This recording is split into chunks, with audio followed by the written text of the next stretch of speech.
It's quite common in some stage in your spiritual journey that you're going to experience burnout. It's a reality. In ancient times, in ancient traditions, they would call this the dark night of the soul.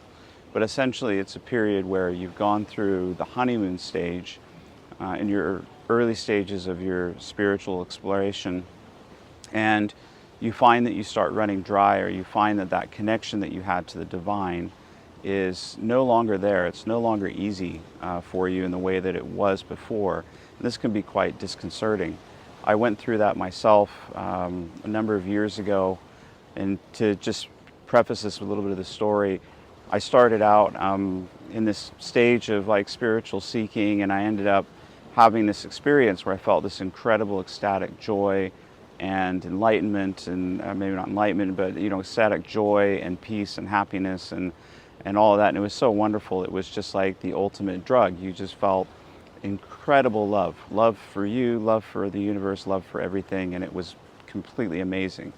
But the problem is that almost became my drug. I was trying so hard to recreate that experience continuously because I just wanted to live in that state all the time.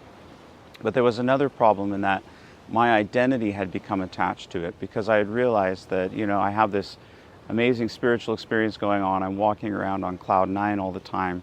So that must mean that I'm this very, spiritual, enlightened person. And so after going through that period for a few years, I found that it became harder and harder to get into that state. It was like I'd have to work harder and harder for it. And then when I would get into it, it was just like I could last for a little short while in it, and then I would come out of it, and then I would feel sort of quite down afterwards. I would feel almost this sort of heaviness and like depression upon me, which is really odd. I thought, why should I feel like this? Why should I, am I feeling this way after having, this experience? And eventually it got to the point where I just felt like I lost my connection to the divine altogether. And at that stage, I felt very lost. I felt very depressed, and really forsaken by God. I was like, God, where are you? Why are you not here for me anymore? I felt like I had this direct line to the ever-living, that the ever-living would show up whenever I wanted to, to experience it. And I struggled for many years in a state of real kind of depression over this, and just feeling completely lost. And so I worked through that for a long while, trying to find my way back to that state. And then eventually I did something very important, and that was that I gave up on trying to achieve that state. But I continued my spiritual journey. I continued trying to, better understand the divine and work on spiritual practice and so forth. I just didn't have this expectation anymore that I was going to achieve this, state of peace and nirvana, as they call it.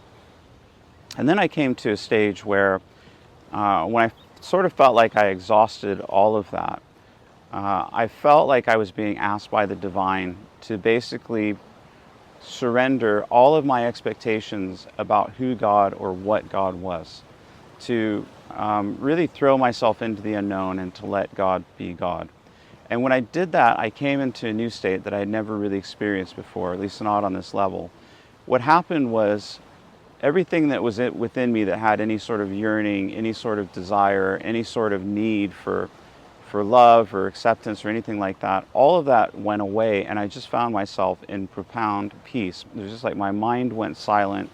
My sense of myself as a separate being, as a separate entity, actually just faded into the background. And I felt this weird moment where I was just connected to everything. And in that moment, what I felt was just unsurpassable peace. It was just infinite, indescribable. It's, I think, what the Bible describes as the peace that passes understanding, or surpasses understanding, depending on how you translate it. That was what I was experiencing. And I began to realize that was the default state. The moments of ecstasy and joy that I was experiencing were actually temporary moments. They were moments that you were meant to experience at a time, but not necessarily to live in all the time. In fact, trying to live in that sort of state, in our human state anyways, in our human condition, is really exhausting. you're never really fully just still and at peace and at rest, because you have this energy of love that's just coursing through you, and it can be tiring. So you have to do it for a bit, and then you have to recover. And what I found was that as I continued this practice, what I found was that I had stopped being honest and in the moment with my emotions. It was like I had determined that only this emotion is what I should feel, this love and this joy and ecstasy, and everything else meant that I wasn't really being in a true spiritual state, which was false. But that was what I kind of understood at the time. And as I moved into this state of peace, I realized that this was the true default state of being. Because when you are fully connected to the divine, there is no sense of need, there is no sense of longing, no sense of yearning. There's no sense of having to do anything, think anything, be anything. There is just pure being. That's it. But however, when you're in that state, you can be open to experiencing various emotions and feelings, including ecstasy and joy. You can be open to that, but you don't own it. You don't identify with it. So like, emotions are like a wave on the ocean. If you're standing in the ocean and you see a wave coming through, and the emotion sort of is like that wave. It comes, it hits you, and then it passes through you and then continues on, and you're still there. And so there's nothing wrong with feeling emotions of sorrow, fear, anger, so on and so forth, because these are all part of life. However, you don't need to identify with any of them. You don't need to hold on to any particular emotion. And when you are holding on to a particular emotion, it's because there's something within your soul, something within your mental state that is experiencing an attachment to it. And it's a sign of somewhere that you need to let go, you need to heal from, and so forth. Just to do a little thought experiment for me. Imagine if you were to sit down and just clear your mind of everything. Don't think of anyone, don't think of any person, any situation, and just ask yourself, just try and think for a minute about the emotion of love, and try as hard as you can to feel that emotion of love. The fact is that you're going to struggle. You're going to struggle to connect to that emotion of love. But if you think about someone that you love very deeply, all of a sudden you'll find that emotion just comes up very strongly. It's the same thing with other emotions, whether it's anger, or whether it's hurt, and so on and so forth. What you'll find is that trying to conjure up that emotion on its own is impossible without thinking about something external to you, because it's like an energy flow. And so when you think about somebody who's maybe hurt you, who you have feelings of anger or resentment toward, then you'll feel that emotion surge through you. But when you're not focusing your attention on that, and when you're just focused on the here and now, trying to force yourself to feel a specific emotion just doesn't work. And these emotions are meant to guide us. They're part of the experience, and it's just as much a part of the experience to feel anger as it is to feel ecstasy and joy. But the difference is that you don't dwell on that particular emotion, and you don't feel like, oh, I've got to hold on to this moment, or I can't let go of this moment, or whatever it is. You're able to be centered in yourself, centered in your peace, and allow that emotion to come, and then allow it to go. And you don't need to push the emotion away. You don't need to fight it off and be like, oh, I don't want to feel this. You can just say, okay, this is the emotion of the experience that I'm having, and then you can let it go. And I remember this is kind of near the end of this period of the dark night of the soul for me, which for me lasted over 10 years. It was a very long period because it took me a while to kind of really grasp this. I was a little bit stubborn-headed about this stuff. But I remember at one point I was having a meditation time, and I've been really trying to feel, connecting to this motion of feeling my separateness, my yearning, my disappointment with, feeling disconnected from the ever-living and all of that. And I did a sort of somatic exercise. It's called the trauma releasing exercise. They use it sometimes with soldiers coming back from war zones, where, if you're in a situation where you experience trauma, but you can't allow your body to react as it should naturally do to that trauma, what happens is your body stores that trauma inside of it, and you have to release it. And so the practice is quite simple. You'll usually start by laying on the ground, and you're going to allow yourself to just feel into your body and allow your body to move in whatever way it wants to. And it feels a little strange at first, but what happens is your body will naturally take over, and sometimes it'll start shaking and almost convulsing. It might throw you into fetal position. It might do all sorts of things depending on how, what sort of emotion or energy it's trying to release. And in this case, previous to this, every time that I was trying to sort of connect with the divine and feel this sense of love, I would feel like this energy rising, and then almost like it was getting stuck in my throat, like I was choking. And I wasn't sure if this was some sort of like demonic oppression or something like that. I didn't have an explanation for it. And so at this time, I remember I was going through this exercise and I felt this energy starting to release, and I let it flow through me. And it came out as just incredible anger and rage. I was literally growling, and I was just shocked at myself at what was coming out of me. And I thought, oh my God, is this like demonic or something? Well, no, what it was that my body was releasing years of anger that I've been holding inside of me, because I never validated that emotion. I never allowed myself to feel that emotion. I thought, well, if I'm somebody who's spiritual, who's godly, who's divine, I'm not going to feel anger. That's not, an appropriate emotion for me to feel. And I always prided myself on being, sort of quite calm and lucid and measured in everything that I did.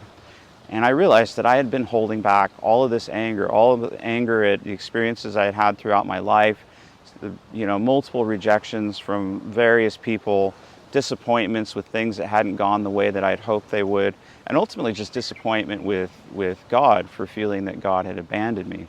And when I let go of that anger and I allowed that to work itself through me, I came out of it again feeling such an incredible sense of peace, and realizing that I didn't have to fear anger anymore, that I could be comfortable with anger, just in the same way that I could be comfortable with sorrow, with disappointment, and so on and so forth. These are all emotions, and if I didn't identify with them, if I allowed myself to feel them, but not to identify myself with them, I knew that my beingness was actually divine, it was eternal, it was at peace. Then I could experience those emotions and they wouldn't wreck me. And there was another time, I'll share one more story, where I was dealing with a period of anxiety and panic attacks, and it ended up being a physiological thing. I had some, my body was loaded with heavy metals. I had to do some detoxing and stuff. And that caused, and I think I had some nutrient deficiencies, so that caused me to be very anxious. It was just, my body was just constantly on edge and almost a fight or flight mode. And I was just so frustrated with the anxiety that I was feeling. It was just driving me nuts. I was so upset about it, because it would just, you'd feel it start to come on, and it would just be terrifying of like, okay, what's it going to do to me now?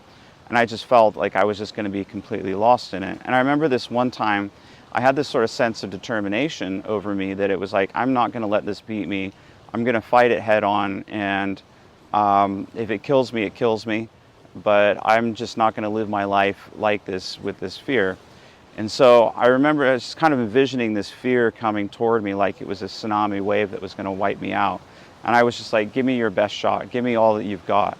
And I was just fully expecting this fear to just hit me and just slam me. And I was just going to be like, tumbling emotionally through it and so forth. And it was almost like I watched this fear come like this wave, and it just came and it just went right through me. And it didn't affect me. And I was completely shocked.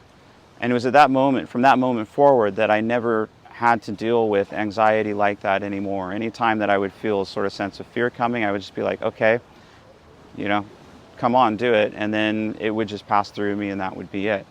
And then eventually, over time, I just developed more and more confidence that it just wasn't an issue anymore.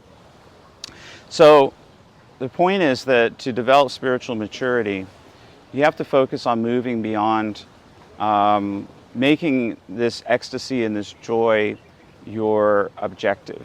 The real objective is to find and be at peace. Ecstasy and joy you will experience many times over, and you'll enjoy it when you experience it. But it's not something that you will be searching for. What you will be doing is you will be living in peace with yourself in every moment. And when those moments come, you'll open to them, they'll be beautiful, and then you'll let them pass, and you'll continue on as you. And you're not attaching your identity, you're not attaching your self-worth to whether or not you're able to feel these emotions and experiences. So I hope that helps. If you have any other questions relating to this, would like me to clarify anything or dive deeper on any particular aspect of this, please feel free to drop some comments and I'll do a follow-up video on this.